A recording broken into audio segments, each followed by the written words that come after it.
All right, sixth graders. So today we're looking at something that's related to strategies we're going to use for multiplying decimals. But before we get into it, we have to do a quick review of some things that you probably learned in fifth grade, and that is powers. So remember, with powers, they are simply a way to express repeated multiplication. And inside of a power, we have two parts. We have what's called the base and the exponent. The base is the number that's being multiplied, and the exponent tells us how many times the base is being multiplied. So for example, if I just come down here, I could have 3 to the 4th power. So this whole thing is called a power. The 3 is the base, and the 4 is the exponent. The most common misconception I have is that when people see 3 to the 4th, is they will do 3 times 4 and they'll get 12. And remember, what that really means is 3 plus 3 plus 3 plus 3. So that's repeated addition. Whereas exponents, remember, mean repeated multiplication. So in reality, 3 to the 4th is actually 3 times 3 times 3 times 3. And 3 times 3 is 9. 3 times 3 is 9. So if we did 9 times 9, we would actually get 81 as an answer and not 12. So remember that it's not 3 times 4, but it's actually 3 times itself, 4 times. Now, on a side note, our number system is called a base 10 system. Why? Because every time we have a group of 10, we regroup. If you remember when you're younger, you had those base 10 blocks. And so what would happen is when you had 10 of the little cubes, right? So if you had 10 of these, you could swap them for one of the long sticks. And then on the sticks, you would see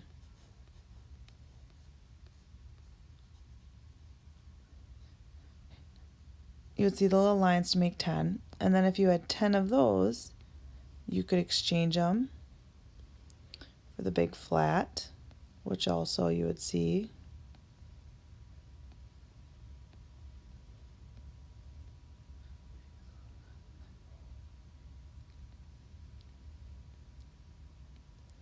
is sectioned off.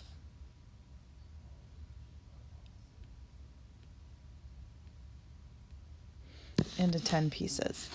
And this actually goes back to your understanding of the metric system as well. So decimals and our number system are all base 10. And that's the same reason why we have single digit numbers up until we get to the number 10, because then we're adding a place value. So every time we add a group of 10, right, of like these, right, we go here, we're adding a place value.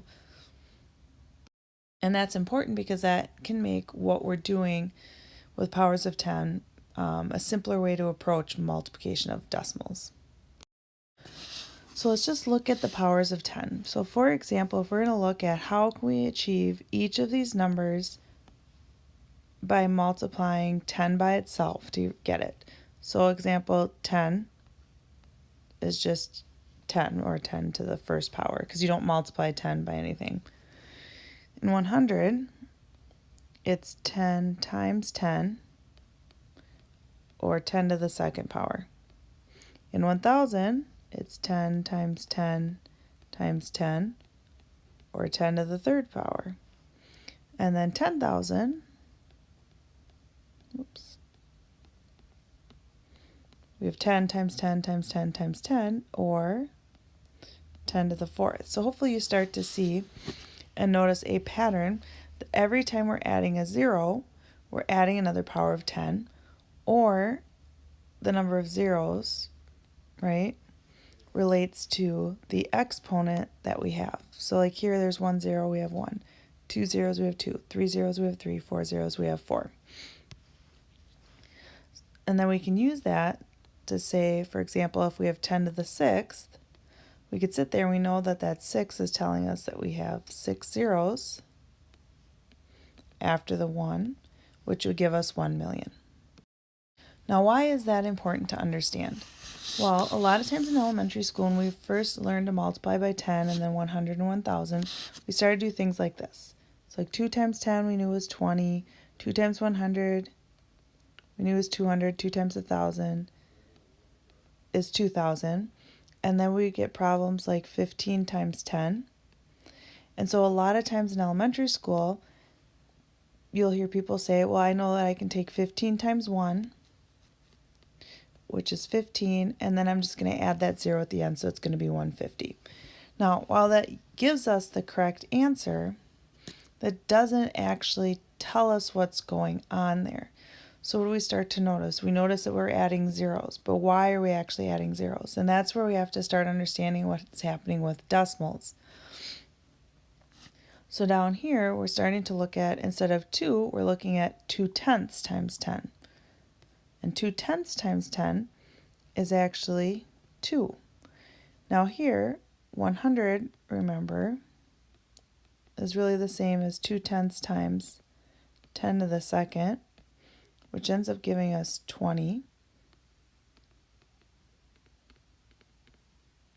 And then 1,000 is actually 10 to the third. We actually end up with 200. So what do we start to notice? We notice that each of our numbers down here has one less zero than the numbers up here. We start to ask why, because if I had followed the rule that we had kind of said from up here, that I can just multiply this number times 1 and then add a 0, well, if I did that, I would have gotten an answer here, for example, of 0.20. And if you think about what you know, well, 2/10 times 10, even though it's 20 hundredths now, well, we know that 20 over 100 is the same as 2 over 10. So we didn't change our number at all. So we know that's not correct. Now if we go back and look, in the number 2, the decimal point comes after the 2. So this is really 2.0. And remember, we can add in as many zeros as we want. It never changes the value of the number.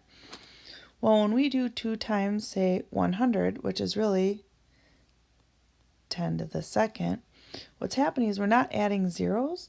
We're actually taking the decimal point, and because we're a base 10 system, we're moving it over 2 decimal places, because each power of 10 creates a new place value.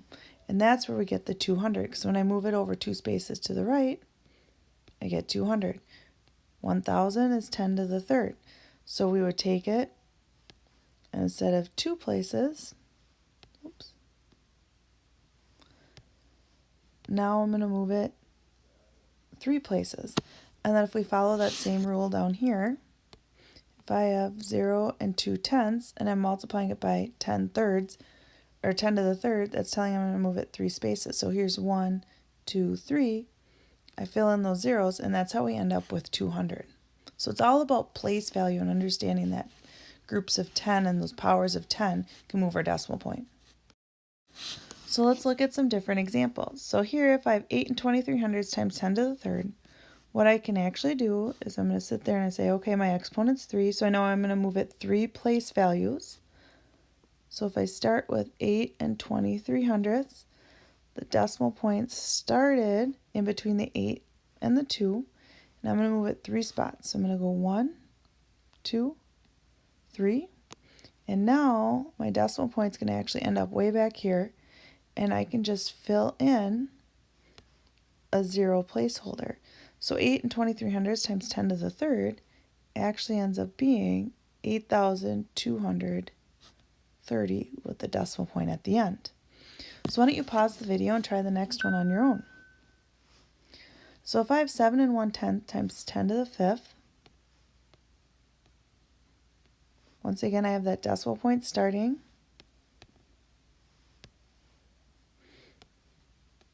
In between the 7 and the 1, and I'm going to move it 5 spots. So 1, 2, 3, 4, 5. Here's my new decimal point. I'm just going to add in those zeros. So in the end, our answer is 710,000. So now if you notice, each of the problems that we did involved multiplication. So what do you think would happen if we divide? Well, if you understand the fact that division is the inverse of multiplication, you can almost think about it as going backwards for multiplication. So instead of moving to the right, we end up moving to the left. So if I add 323,000, and my decimal point, because it's a whole number, is really at the end, and I'm going to divide that by 10 to the 5th. Since it's division, I'm still using that exponent to tell me the number of place values, but because it's division, I'm going to move to the left. So 1, 2, 3, 4, 5. New decimal point. So my answer would be 3 and 23/100ths. Now I could fill in those zeros, but as we know, zeros at the end of a number behind a decimal point aren't important, so we don't actually have to keep those, and then that would be our final answer. So to summarize, if I multiply by a power of 10, the exponent tells us the place values,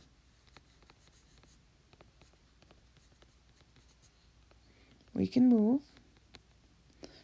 Multiplication tells us we move to the right. And if it's division, that tells us that we move to the left.